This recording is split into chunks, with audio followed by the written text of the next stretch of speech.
You are now entering the municipality of Moncada.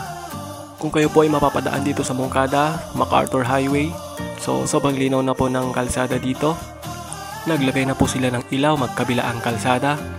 At sobrang dilim nga naman po dito paggabi at prone nga naman dito ang aksidente. Lagi pong may aksidente dito kaya salamat sa mga kinaukulan at naglagay na po sila ng ilaw sa kalsada. Bukod po kasi sa mabibilis po talaga ang mga sasakyan dito at napakadilim naman po talaga dati ng kalsada, kaya yan po laging may aksidente. Kaya thank you so much talaga sa ating mga kinaukulan para po sa safety ng ating mga biyahero. God bless everyone and drive safely.